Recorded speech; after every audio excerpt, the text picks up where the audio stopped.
From the national newsroom of the Canadian Press, I'm Brenda Molina Navidad. Prime Minister Justin Trudeau is wishing Canadians a Merry Christmas. I wish joy to everyone who's celebrating today and comfort to those who are suffering. Wherever you are, I hope you find light and hope for the year ahead. His Christmas message today comes as he appears to be pondering his political future.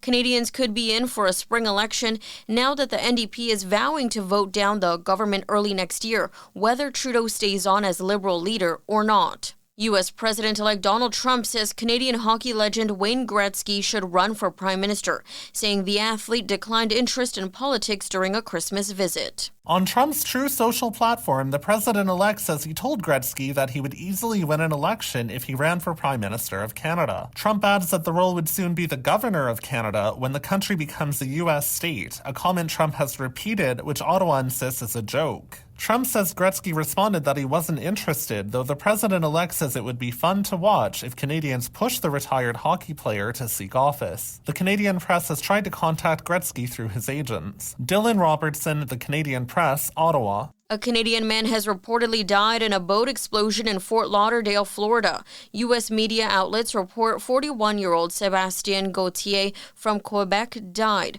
Reporter Allison Cossack has details. The boat nearly splitting in half, ripping apart in a ball of fire. A local restaurant worker saw the explosion and rushed in to help. One guy was on fire, another person was in the water. It was like chaos. Crews racing to douse the growing flames in the water. It's still not clear what sparked the explosion. 5 other people had to be taken to hospital. 2 Canadians are among 6 overseas activists wanted by police in Hong Kong. The warrants say the 6 are wanted for national security offenses. Hong Kong police have also announced rewards of about $180,000 Canadian for information leading to their arrests.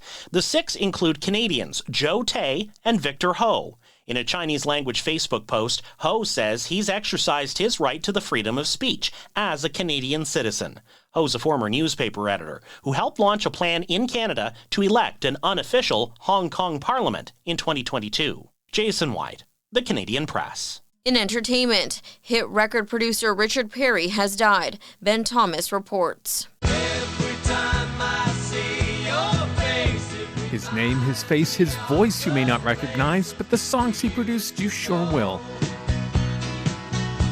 Richard Perry was a drummer, an oboist, a doo-wop singer, but most of all, a hit maker. At home with a wide variety of musical styles, the rare producer to have #1 hits on the pop, R&B, dance, and country charts. Perry was 82. This is the Canadian Press. In sports, the Kansas City Chiefs have clinched top spot in their conference with a 29-10 win over the Steelers in NFL action today at Pittsburgh. The Chiefs ensured they will enter the playoffs as the top seed in the AFC. The New York Knicks beat the visiting San Antonio Spurs 117-114 to kick off the NBA's Christmas schedule. It's the 5th win in a row for the Knicks, who moved a game ahead of the Orlando Magic for 3rd place in the Eastern Conference. Team Canada opens its quest for a 21st gold medal at the World Junior Men's Hockey Championships tomorrow against Finland. Canadian press reporter Joshua Clipperton says there's a lot at stake. Big tournament for Canada on home soil after last year's disappointing 5th place finish in Sweden.